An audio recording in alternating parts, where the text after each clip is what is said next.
Walt Disney, regardless of what you think about the man, was one of the most influential American figures of the 20th century. He was a pioneer of the animation industry who introduced several critical developments in the production of cartoons. You might think of him as the guy who brought us Mickey Mouse and a handful of theme parks, but Walt really was a jack of all trades.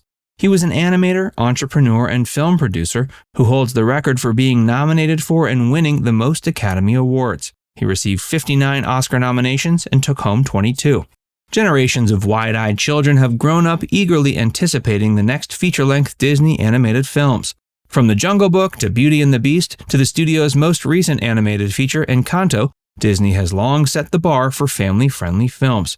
Today, the company Walt created is a multinational, publicly traded media giant worth more than $100 billion. Walt Disney was born in Chicago in 1901, and he spent most of his childhood on a farm in Marceline, Missouri. It was there he learned how to draw animals at an early age. He dropped out of high school, and since he was too young to enlist in the military during the First World War, he found work driving an ambulance for the Red Cross in Europe. He adorned the ambulance with his cartoon creations and ended up getting some of his work published in an Army newspaper called Stars and Stripes. In 1919, Walt returned back to the U.S., and in the early 20s he moved to California, where he started up an animation studio with his brother Roy. It was then that he and animator Ub Iwerks came up with a design for a cartoon mouse that was meant to compete with Felix the Cat. The animated short Steamboat Willie introduced the world to Mickey Mouse.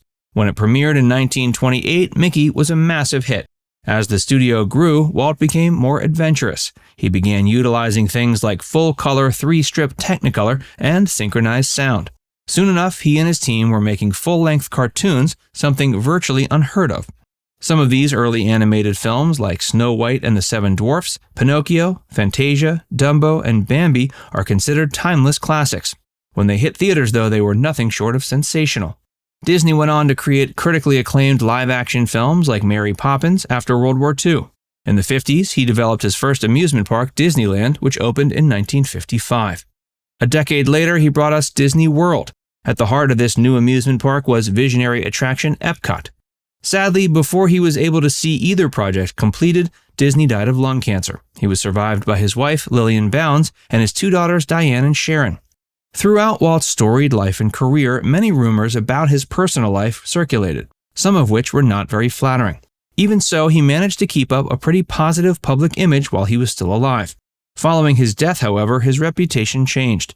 Some have accused Walt of being racist or anti-Semitic, while others say he represents the epitome of American imperialism. In this video, we'll be taking a look at what Walt's daughters had to say about their father. Hearsay and gossip will always paint public figures in a negative light, but to really get a good impression of what someone was like, it's best to see what the people they were closest to had to say about them. A good-natured father figure. In the public spotlight, Walt always tried to cultivate a warm and inviting fatherly image.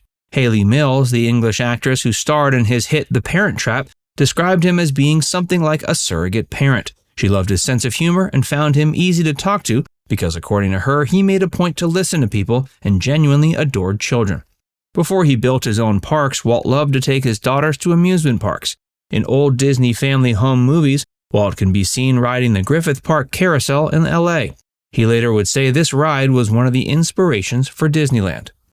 Walt loved to spoil his girls. As a child, he struggled to connect with his own father. Because of this, he went out of his way to be an extremely attentive father. He made sure his daughters always had the best everything, from cruises to trips to Europe and all the gifts they could ask for at Christmas. He even commissioned a miniature locomotive behind their family home in Holmby Hills, California. In truth, the train was just as much for Walt as it was for his kids. He was an avid model railroad hobbyist and never quite let go of his inner child. One day his wife told him he would have to find a new place for it since it was taking over her rose garden. That new place ended up being Disneyland. According to Walt's daughters and others closest to him, he loved showing off his train and various other grown-up toys, but didn't socialize easily. He could be shy and introverted and didn't have many friends. To compensate for his lack of social skills, Walt immersed himself in his work. His brother Roy once said he never saw Walt when he wasn't working. Playwright Robert E. Sherwood once described Walt as being painfully shy, bashful, and self-deprecating. Despite this, he went to great lengths to protect his public image and home life. Not as clean-cut as he appeared. According to biographer Jeffrey A. Barnes, Walt smoked 3 packs of cigarettes a day and drank nightly nearly to the point of excess. Staffers at Disneyland started referring to him as the man of the forest, referencing his smoky odor, which some thought was reminiscent of a forest fire. It's also been reported Disney kept his workers on their toes. He would often subject them to harsh criticism and would only rarely ever dish out praise. The closest thing to commendation anyone would ever hear from him was something like, "That'll work." Instead of praising anyone directly, he would show his approval through financial bonuses and promotions. Diane had nothing but fond memories of her father. Before her death in 2013, Diane sat down for an interview with Slash Film. In that discussion, she opened up about what it was like to grow up as Walt Disney's daughter. Diane praised her father for always treating her and her sister with tender love and compassion. She described him as extraordinarily attentive and compassionate, noting he drew a strong distinction between his work and home life. When he was at home, he made it a point not to discuss projects. Diane said Walt was able to compartmentalize his mind in such a way that his various obligations didn't conflict. He would tell stories and play games with his kids, and never was too busy to give them the care and attention they needed. Walt would drive his daughters to school every morning until Diane got her license, and even then he continued to drive Sharon. While clearly the Disneys were a wealthy family, Diane said they lived a fairly typical life and didn't flaunt their wealth. The Disney family feud. Sharon Disney Lund, Walt's youngest daughter, died of breast cancer at age 56 in 1993. Shortly before her death, her 3 adult children were told they had a vast inheritance that soon awaited them. While Michelle, Brad, and Victoria Disney were already living comfortably, this was a whole new level of wealth they were lined up to receive. Disney's grandkids were to receive a combined total of roughly $400 million in today's figures, spread out in a series of payments made every 5 years after they turned 30.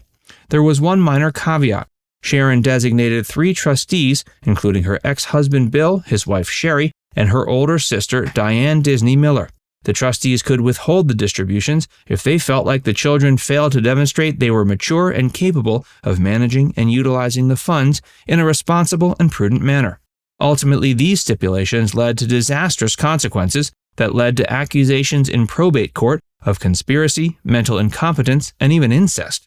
Brad ended up being falsely accused of having Down syndrome and was denied his share of the inheritance, while Michelle received hers, but just barely. In court, her mental faculties were also questioned following an aneurysm she suffered in 2009. Victoria died in 2002 before she was able to receive her chunk of the Disney family pie. Now it's time to hear from you. What are your thoughts on Walt Disney as a man? Let us know in the comments section below. And before you go, make sure you give this video a like and subscribe to Facts Verse if you haven't already. Click the bell icon to stay updated on all our latest content.